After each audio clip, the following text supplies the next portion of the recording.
Toujours à mes côtés, le docteur Jimmy Mohamed. Et c'est Catherine Blanc qui fait son entrée en scène. Catherine Blanc, qui est psychanalyste et sexologue à Paris. Aujourd'hui, Catherine, on aimerait comprendre l'intérêt des plans à trois. Alors, on aimerait, c'est pas Jimmy et moi, hein, c'est notre grand thème du jour. Ah oui, d'accord, voilà. on aimerait bien me regarder. Non, mais je sais pas, parce que je trouvais que je l'avais mal tourné. Alors, je recommence. Catherine, on voulait aborder le grand thème des plans à trois. Soyez plus convaincue, Mélanie, parce que franchement, ça va pas du tout.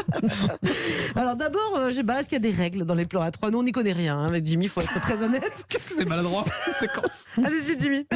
Non, mais est-ce qu'il y a... Alors, on est d'accord que plan à 3, ça veut dire qu'il faut qu'on connaisse forcément les 3 personnes. Et Mélanie le dit quand même. Est-ce que c'est dur? Non, parce que 3 personnes plus vous, ça fait 4 là. Donc, enfin, bon, bref, c'est 2 personnes. Alors, on est d'accord que plan à 3 ne veut pas dire n'importe quoi. Oui, c'est pas comme notre chronique là qui a commencé n'importe comment, en effet. Donc, plan à 3. Alors, je vais reprendre un peu les choses progressivement. Allez-y, on vous écoute, on prend des notes. Plan à 3, c'est donc effectivement, c'est un fantasme assez courant, parce que, enfin assez courant, c'est-à-dire qu'il est en chacun de nous, plus ou moins conscient d'ailleurs, parce que ça renvoie de toute façon à notre position idéale, pensée idéale, c'est-à-dire être aimé de façon de deux côtés et en même temps. Puisque c'est ce que l'enfant souhaitait, que tout soit dirigé vers lui, à savoir l'amour de maman et l'amour de papa. Ceci que nous avons dans notre structure, dans notre construction, nous le reportons également dans la sexualité. Et le but est de pouvoir avoir le fantasme, de pouvoir donner aux autres, qui nous donnent de part et d'autre, de manière équitable, en tout cas fortement présent l'un et l'autre. Et du coup, il y a un sentiment narcissique très fort, parce que ça donne le sentiment d'être puissant, d'être valorisé. Aimer 2 fois plus. Aimer 2 fois plus et être la priorité de 2 personnes, ce qui est évidemment... Ou 3 ou 4. Voilà. Ouais, donc dit comme ça, tout de suite, on comprend que ça calme un peu d'entrée de jeu, vous avez bien raison. Mais du coup, on a l'impression que c'est plus un truc d'homme. Est-ce que c'est vrai? Il y a le fantasme de l'homme d'avoir 2 femmes. Est-ce que les femmes ont ce même fantasme? Alors, les femmes ont ce même fantasme, bien sûr, pour la raison que je viens de dire, mais effectivement, les hommes sont plus... on a l'impression que c'est plus masculin. Ouais, ils ont qu'un seul pénis, ils peuvent pas, pourtant, sauf erreur de ma part, c'est compliqué de satisfaire 2 femmes en même temps. Oui, mais vous savez... Déjà, réussir avec une, ils sont tellement forts, les hommes. Oui, mais voilà, c'est un sentiment de toute puissance merveilleux.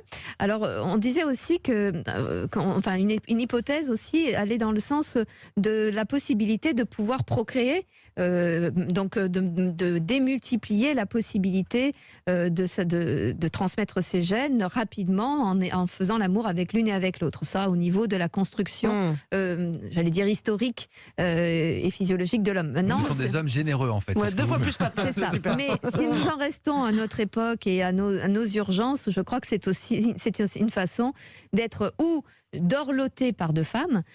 Donc c'est encore une fois cette histoire d'enfant qui a toutes les attentions et ceci sans frustration aucune, et pour tout le corps, qui est tout le corps pris en charge en quelque sorte.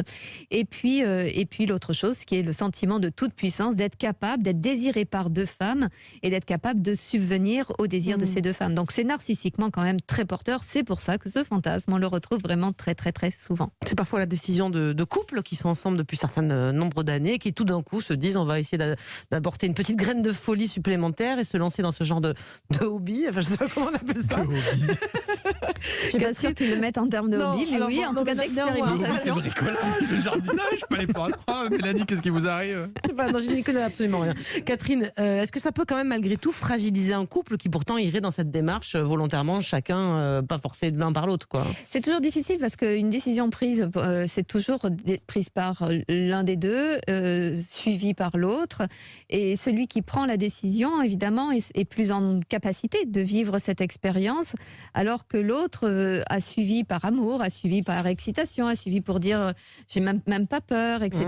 Et puis après, évidemment, il y a la réalité de la compétence à pouvoir le vivre, parce que, évidemment, si c'est être désiré par 2 personnes, c'est la personne qui est du même sexe que le numéro 3, eh bien, ne se sent pas nécessairement dans la même situation, et peut avoir le sentiment d'une remise en question de son propre genre, de la valeur apportée par son propre genre, et donc du coup faire naître une jalousie. Donc c'est compliqué quand même, hein. Un peu à 2, 3, 4, c'est plus de problèmes. Hein, je crois. À 2, c'est déjà très bien. Merci beaucoup, Catherine.